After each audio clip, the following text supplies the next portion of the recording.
ಕರ್ನಾಟಕಕ್ಕೆ ಆಗಮಿಸಿರುವಂತಹ ನಮೋ ಭರ್ಜರಿಯಾಗಿ ಪ್ರಚಾರ ನಡೆಸಿದ್ದು ಸಮಾವೇಶದಲ್ಲಿ ಕಾಂಗ್ರೆಸ್ ವಿರುದ್ಧ ವಾಗ್ದಾಳಿಯನ್ನೇ ನಡೆಸಿದ್ದಾರೆ. ಕಾಂಗ್ರೆಸ್ನ ಬೈಗುಳದ ಬಗ್ಗೆ ಮಾತನಾಡಿ ಖರ್ಗೆ ವಿಷಸರ್ಪದ ಮಾತಿಗೆ ತಿರುಗೇಟು ಕೊಟ್ಟು ಕಾಂಗ್ರೆಸ್ನ ಈ ಬೈಗುಳ ಮಣ್ಣಲ್ಲಿ ಮಣ್ಣಾಗಲಿದೆ, ನನ್ನನ್ನ ನಿಂದಿಸಲು ಕಾಂಗ್ರೆಸ್ ಡಿಕ್ಷನರಿಯನ್ನೇ ಇಟ್ಟಿದ್ದಾರೆ, ಕಾಂಗ್ರೆಸ್ನ ಟೀಕೆಯನ್ನ ನಾನು ಆಶೀರ್ವಾದ ಅಂತ ಸ್ವೀಕರಿಸುವೆ ಅಂತ ತಿರುಗೇಟು ಕೊಟ್ಟಿದ್ದಾರೆ ಮೋದಿ. ಹುಮ್ನಾಬಾದ್ ಸಮಾವೇಶದಲ್ಲಿ ಮೋದಿ ಮಾತಿನ ಅಸ್ತ್ರ. नफरत उससे परमानेंट हो जाती है।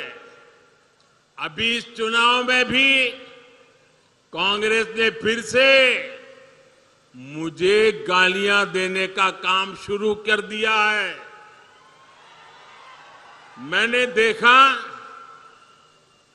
किसी ने उन गालियों की लिस्ट बनाई है और वो गालियों की लिस्ट मुझे दी है। अब तक मुझे ये कांग्रेस के लोगों ने 91 टाइम अलग अलग गालियां दी है। अरे कांग्रेस ने ये गालियों की डिक्शनरी में टाइम खराब करने के बजाय अगर इतनी मेहनत उन्होंने गुड गवर्नेंस के लिए की होती, कांग्रेस कार्यकर्ताओं का उत्साह बढ़ाने के लिए किया होता, तो आज कांग्रेस की ऐसी दुर्दशा न होती, ऐसी दयनीय स्थिति नहीं आती। लेकिन साथियों, जो भी गरीब के लिए काम करता है, जो देश के लिए काम करता है, उसे अपमानित करना ये कांग्रेस का इतिहास है। मैं अकेला नहीं हूं जिस पर इस तरह के हमले किए गए। आपको मालूम है पिछले चुनाव में चौकीदार चोर चलाया, फिर आगे बढ़ गए मोदी चोर चलाया, फिर पूरा ओबीसी समाज चोर है चलाया, और अभी तो चुनाव की शुरुआत हुई कर्नाटका में और मेरे लिंगायत भाइयों बहनों को भी चोर कहने की हिम्मत कर दी। नफरत उससे कांग्रेस उन्हें बार बार गालियां देती है। कांग्रेस ने बाबा साहब को क्या क्या नहीं कहा। कांग्रेस बाबा साहब को राक्षस, राष्ट्रद्रोही, दगाबाज दोस्त, आप सुनकर के हैरान हो जाएंगे। उस जमाने में बाबा साहब जैसे महापुरुष को कांग्रेस ने ऐसी ऐसी गालियां दी थी। कितने ही अपमानजनक शब्दों से वो आए दिन बाबा साहब को अपमानित करते थे। आज भी हम लोग देखते हैं कि कांग्रेस कैसे वीर सावरकर जी को गालियां देती रहती है। कांग्रेस ने देश के जिन महान सपूतों को गालियां दी है, बड़े से बड़े महापुरुष उनकी गालियों के शिकार हुए हैं। और जब ये सब मैं देखता हूं तो मुझे लगता है चलिए कांग्रेस भी मुझे इतना उन लोगों की तरह सम्मान देती है जो उन्होंने बाबा साहब आंबेडकर को दिया, जो उन्होंने वीर सावरकर को दिया, वैसी ही गालियां मोदी को दे रहे हैं। कांग्रेस उन्हें बार बार गालियां देती है। कांग्रेस ने बाबा साहब को क्या क्या नहीं कहा। कांग्रेस बाबा साहब को राक्षस, राष्ट्रद्रोही, दगाबाज दोस्त, आप सुनकर के हैरान हो जाएंगे। उस जमाने में बाबा साहब जैसे महापुरुष को कांग्रेस ने ऐसी ऐसी गालियां दी थी।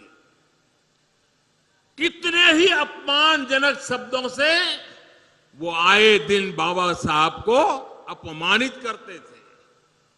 आज भी हम लोग देखते हैं कि कांग्रेस कैसे वीर सावरकर जी को गालियां देती रहती है। कांग्रेस ने देश के जिन महान सपूतों को गालियां दी है, बड़े से बड़े महापुरुष उनकी गालियों के शिकार हुए हैं। और जब ये सब मैं देखता हूं,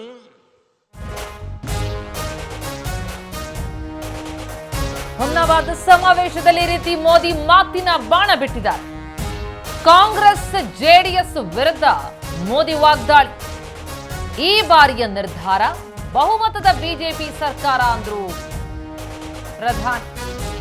ಕಾಂಗ್ರೆಸ್ನ ಗ್ಯಾರಂಟಿ ಯೋಜನೆಗೆ ಪ್ರಧಾನಿ ಮೋದಿ ಲೇವಡಿ ಮಾಡಿದ್ದಾರೆ. ಛತ್ತೀಸ್ಗಢದಲ್ಲಿ, ರಾಜಸ್ಥಾನದಲ್ಲಿ ಗ್ಯಾರಂಟಿ ಯೋಜನೆ ಏನಾಯಿತು? ಛತ್ತೀಸ್ಗಢ, ರಾಜಸ್ಥಾನದಲ್ಲಿ ಕಾಂಗ್ರೆಸ್ ಯೋಜನೆ ಜಾರಿಯಾಗಿಲ್ಲ. ಕಾಂಗ್ರೆಸ್ ಗ್ಯಾರಂಟಿ ಯೋಜನೆಗೆ ವ್ಯಂಗ್ಯವಾಡಿದ್ದಾರೆ ಮೋದಿ. की सूची केंद्र सरकार को भेजने में ही रुकावटें पैदा करते थे, लिस्ट नहीं भेजते थे। बताओ, आप सोच सकते हैं कांग्रेस जेडीएस को किसानों से कितनी नफरत है। राज्य सरकार को एक नया पैसा नहीं देना था, पैसा हम दिल्ली से भेज रहे थे।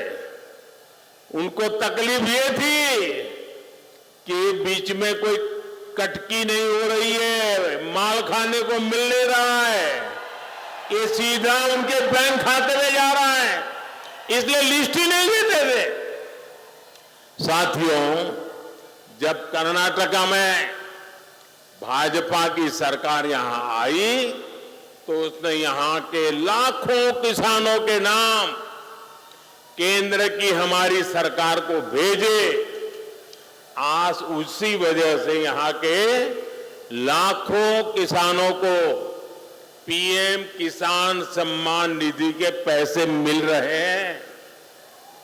इतना ही नहीं, केंद्र सरकार ने अगर हर किसान के लिए 6,000 रुपया भेजे तो यहां की भाजपा सरकार ने उसमें 4,000 रुपया और जोड़ दिए, यानी किसानों को और ज्यादा मदद। मुझे खुशी है सामान्य मानवी ने कर्नाटका में विकास की जो रफ्तार देखी है, उसके बाद वो रुकना नहीं चाहते और आपके इस सपने को पूरा करने का बीड़ा बीजेपी ने उठाया है। साथियों, कर्नाटका को देश का नंबर 1 राज्य बनाने के लिए यहां डबल इंजन सरकार का बने रहना बहुत जरूरी है।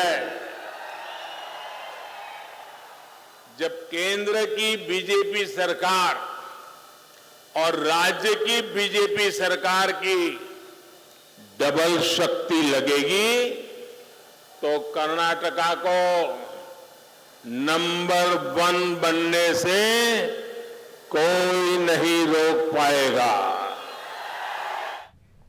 ಕೆಸರು ಎರಚಿದಷ್ಟು ಕಮಲ ಅರಳುತ್ತೆ ಅಂದ್ರು ಮೋದಿ. ಈ ಬಾರಿಯ ನಿರ್ಧಾರ ಬಹುಮತದ ಬಿಜೆಪಿ ಸರ್ಕಾರ ಅಂತ ಬಿಜೆಪಿ ಕಾರ್ಯಕರ್ತರನ್ನ ಹುರಿದುಂಬಿಸಿದ್ದಾರೆ ನರೇಂದ್ರ ಮೋದಿ. ನಿಮ್ಮ ಸೇವಕ ಮೋದಿ ಬಂದಿದ್ರು, ನಿಮಗೆ ನಮಸ್ಕಾರ ಹೇಳಿದ್ದಾರೆ ಅಂತ ಪ್ರತಿ ಮನೆ ಮನೆಗೂ ಹೋಗಿ ವಿಷಯ ತಿಳಿಸಿ. ಜನರ ಆಶೀರ್ವಾದದಿಂದ ನನಗೆ ಕೆಲಸ ಮಾಡುವ ಉತ್ಸಾಹ ಹೆಚ್ಚುತ್ತೆ. ನನ್ನ ನಮಸ್ಕಾರವನ್ನು ತಿಳಿಸಿ, ಅವರ ಆಶೀರ್ವಾದ ನನಗೆ ಲಭಿಸುತ್ತೆ. ಜನರ ಆಶೀರ್ವಾದದಿಂದ ನನಗೆ ಕೆಲಸ ಮಾಡುವ ಉತ್ಸಾಹ ಹೆಚ್ಚುತ್ತೆ ಅಂದ್ರು ಮೋದಿ. ಬಿಜೆಪಿ ಕಾರ್ಯಕರ್ತರನ್ನ ಹುರಿದುಂಬಿಸಿದ್ದಾರೆ. ನಿಮ್ಮ ಸೇವಕ ಮೋದಿ ಬಂದಿದ್ರು, ನಿಮಗೆ ನಮಸ್ಕಾರ ಹೇಳಿದ್ದಾರೆ ಅಂತ ಪ್ರತಿ ಮನೆ ಮನೆಗೂ ಹೋಗಿ ವಿಷಯ ತಿಳಿಸಿ, ಅವರ ಆಶೀರ್ವಾದ ನನಗೆ ತಲುಪಿಸಿ ಅಂತಿದ್ದಾರೆ ಮೋದಿ. गाली देने में समय बर्बाद करती रहेगी मैं जनता जनार्दन की सेवा में अपने आप को खपाता रहूंगा। दिन रात काम करूंगा, ज्यादा काम करूंगा। आपके आशीर्वाद से सारी गालियां मिट्टी में मिल जाएगी दोस्तों, सारी गालियां मिट्टी में मिल जाएगी। और कांग्रेस वाले लिख करके रखें, आप जितना ज्यादा कीचड़ उछालोगे कमल उतना ही ज्यादा खिलने वाला है। भाइयों बहनों, आपके आशीर्वाद से मुझे कर्नाटका की सेवा करने से रुकना नहीं है, और ज्यादा सेवा करनी है। पूरी दिल्ली को आपकी सेवा के लिए मुझे लगाना है। इस बार फिर एक बार कर्नाटका को तेज विकास के लिए पूर्ण बहुमत की, ये मेरे शब्द याद रखिए, पूर्ण बहुमत की स्थायी और मजबूत बीजेपी सरकार चाहिए। गाली देने में समय बर्बाद करती रहेगी, मैं जनता जनार्दन की सेवा में अपने आप को खपाता रहूंगा। दिन रात काम करूंगा, ज्यादा काम करूंगा। आपके आशीर्वाद से सारी गालियां मिट्टी में मिल जाएगी दोस्तों, सारी गालियां मिट्टी में मिल जाएगी। और कांग्रेस वाले लिख करके रखें, आप जितना ज्यादा कीचड़ उछालोगे कमल उतना ही ज्यादा खिलने वाला है। भाइयों बहनों, आपके आशीर्वाद से मुझे कर्नाटका की सेवा करने से रुकना नहीं है, और ज्यादा सेवा करनी है। पूरी दिल्ली को आपकी सेवा के लिए मुझे लगाना है। इस बार फिर एक बार कर्नाटका को तेज विकास के लिए पूर्ण बहुमत की, ये मेरे शब्द याद रखिए, पूर्ण बहुमत की स्थायी और मजबूत बीजेपी सरकार चाहिए। गाली दे पूरे देश को संदेश दे दिया है, ये बारिया निर्धारा बहुमत बीजेपी सरकार। कर्नाटका का ये चुनाव केवल 5 वर्ष के लिए सरकार बनाने मात्र का चुनाव नहीं है। ये कर्नाटका को देश में नंबर 1 राज्य बनाने का चुनाव है। पूरे देश को संदेश दे दिया है, ये बारिया निर्धारा बहुमत बीजेपी सरकार। कर्नाटका का ये चुनाव केवल 5 वर्ष के लिए सरकार बनाने मात्र का चुनाव नहीं है। ये कर्नाटका को देश में